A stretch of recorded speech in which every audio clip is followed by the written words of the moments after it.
Welcome back, tribe. We got something here that should be no surprise to you, but they still think this kind of relationship will work. My wife is a high-powered executive, and I'm a house husband. She was fired for cheating with someone at work. Ask Ellie.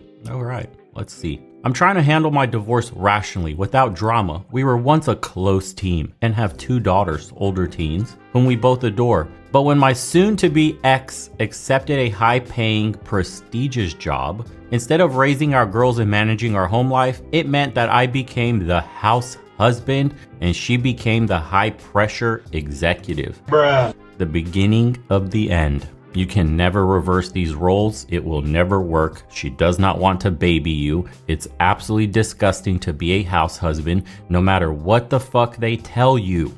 I don't care that you know about the one relationship that worked, because from your perspective, it may look like it's working. Once you start digging deeper, you see that that woman is actually unhappy. She's constantly comparing her bum house husband to all the high-powered men she's around at work who are also getting at her. Not offering her commitment, of course, because she's married, is just for fun. But the fact that she could attract that quality of man and yet she chose to settle down and marry is a negative. She chose to settle down and marry with a bum house husband. She doesn't have a high-powered CEO partner that's on her level or greater and they're a power couple and getting after it. No, you're a bum house husband. She could have hired a nanny for that. You put your woman on the pedestal and now you're surprised that she's eyeing every other man but you. These roles are usually in opposite categories for women and men, but we believed it was possible to change the pigeonholes that determine which partner handles what task and decisions. I love raising our youngsters and was proud our girls were as comfortable on the baseball pitch as in their dance classes. I worked for myself at home, studied, investing, did well, and we shared our earnings. We are proud of achieving the dream that each of us could reach our self-realization goals without feeling we were missing out. And that's what you thought.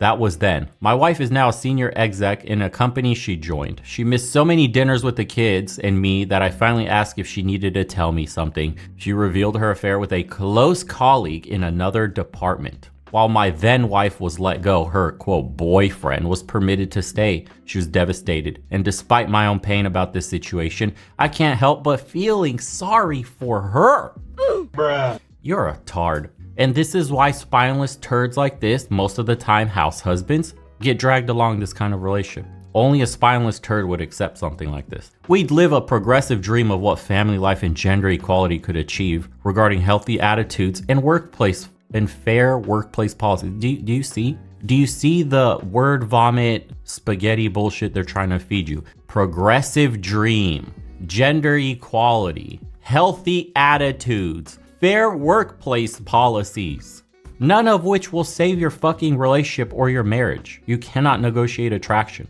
Good job. What can my ex and I say to our daughters about how their mother's outstanding skills and career abruptly ended and why her partner is still at his same job?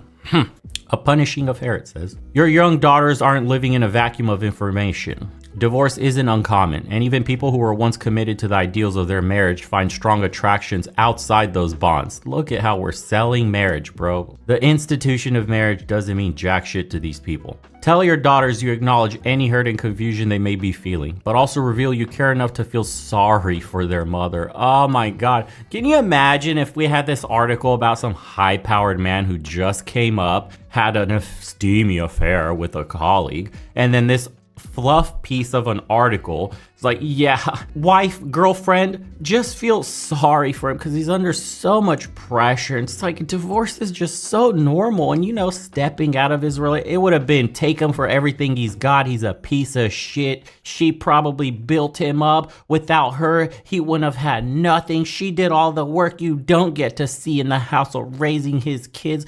Ungrateful asshole, blah, blah, blah. And that's the story. But now we have a fluff piece that's trying to normalize cheating in society at an insane scale that men could only dream of. Because we've seen the statistics, women now cheat more than men, officially, finally. You know, it's gotten okay to actually say that part out loud. But we're pushing a societal message here that to feel sorry, to fluff up women cheating, to expect it's okay, it's normal. Don't feel bad about yourself, Tina, the 45-year-old exec that wants to cheat with a high-powered Chad. on her level or higher. No, it's okay because Timmy's at home watching your kids. It just happens. A lot of people get divorces. It's okay. That's marriage. It's expected. The institution of marriage, it doesn't mean shit. Till death do us part, that's just some fucking words. Though she's a senior exec, she was dismissed and her colleague still works there. Some readers and certainly some friends of your daughters may simply say cheating is cheating,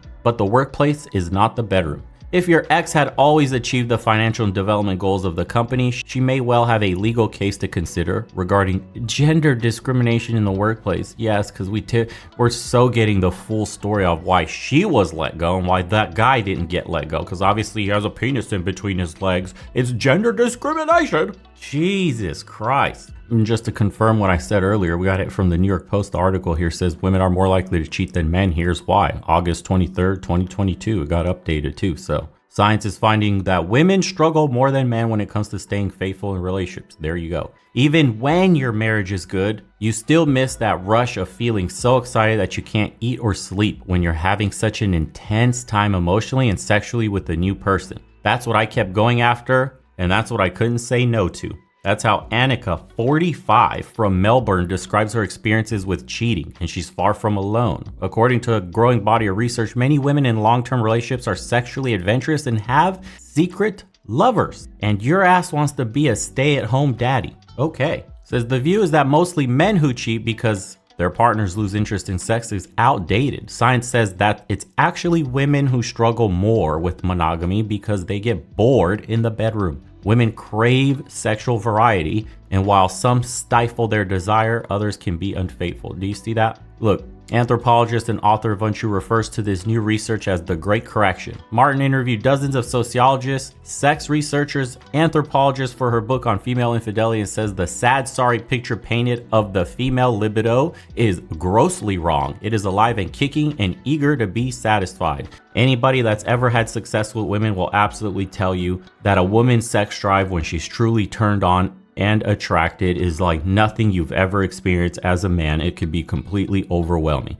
Out of all the women you've ever met, it takes hundreds of bodies. The chances are slim. Every once in a while, you will meet a woman with raw, animalistic attraction. It's something primal, man, that turns it, and they're turned on every second that they're around you. It's voracious. They can't stop. They want to rip your clothes off you.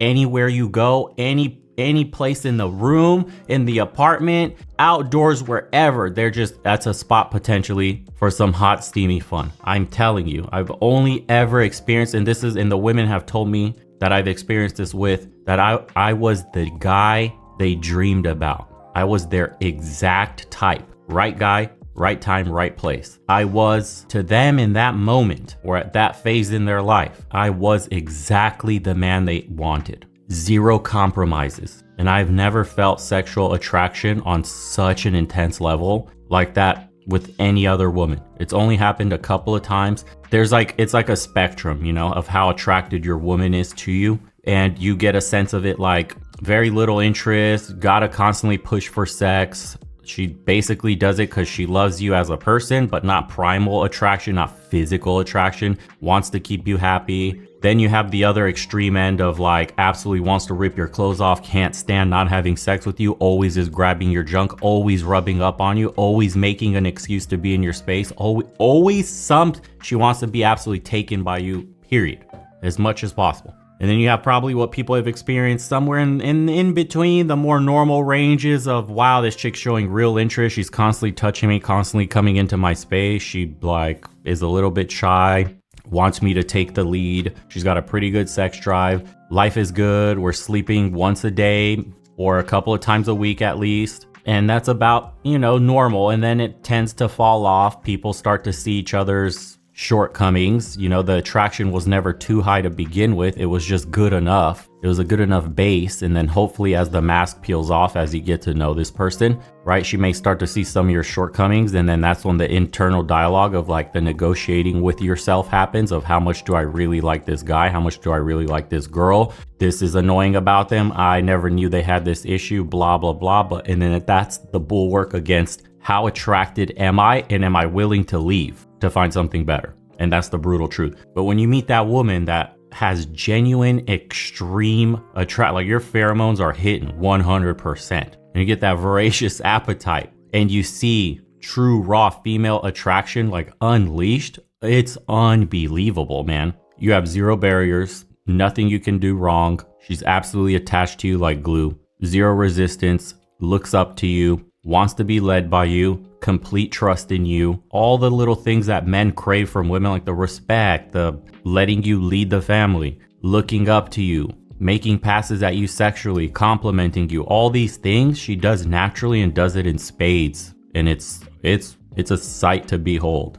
When most of us go on dates, this is why I think we call it settling on a more primal level. When we go out on dates and we start to pick our partners for life, I think most people are doing that internal calculation in their heads of how attractive this person is against the amount of red flags or things I dislike, and seeing if that balance is good enough to hold on to this person or maybe upgrade. And that's what we all do. At the end of the day, that's really on the primal level what we do. Hey, this person is a hot on an 8 scale. All right, what's the issues here that I'm willing to put up with a person of this level of attraction? That's the brutal truth. Men and women do it, and it's natural. But every once in a while, if you're willing to go through the drudgery of dating constantly and just having shit dates and most people you're not a good fit with and yada, yada, yada, you know, the emotional trauma and all this stuff that the quote hookup culture is full of, you may run into that woman. And that's probably one you should keep. That's probably the one where your relationship will truly last forever, simply because the attraction is so off the scale that you're literally like a blinding light where she can't see any other man, or vice versa. I mean, how many of you guys here listening have gone on a date truly with a woman? Like when you're scrolling through Tinder, for example, and you're matching chicks that aren't your first choice, that you go, yeah, cute. Oh, wow, that one's attractive. Yeah, blah, blah, blah. And then you go on your date, and then you start to do that calculation internally. But then every once in a while, you'll cross a Tinder profile where you're just like, holy shit, this chick is this is a dream girl. This is 10 out of 10. I'd give everything to this girl, blah, blah, right? Imagine if you went on a date with that chick and then she turned out to be exactly like you wanted. She was exactly like the picture you had in your head. Imagine how you would treat that one, look at that one in comparison to other women. It's the same for women. Now, what that means for the bottom 50% of men who's nobody's first choice, that's a brutal reality. You're fucked. You got to bring to the table a tremendous amount of extra things to hold on to your woman. And that's just been the reality of, society since the beginning of man. It's a fact that we all have to swallow and start planning our lives to build with that, reality in mind. You got to get better. You got to get a good paying job. You got to take care of yourself. You got to get a good body. You have to be fit. You have to be smart. And you have to get money, and you can't negotiate these. It's nature. We're not all born with like 10-10 genetics where we can make a living taking pictures. That's reserved for a small, like 0.01% of the population of individuals that have those abilities naturally gifted to them. For everybody else, we're in that game of calculating how much shit you're willing to put up with based on how attractive your partner is. And that formula tends to go in your favor the more of those extra things you have added to it as variables. Anywho, hope you like this one. We'll see you on the next one.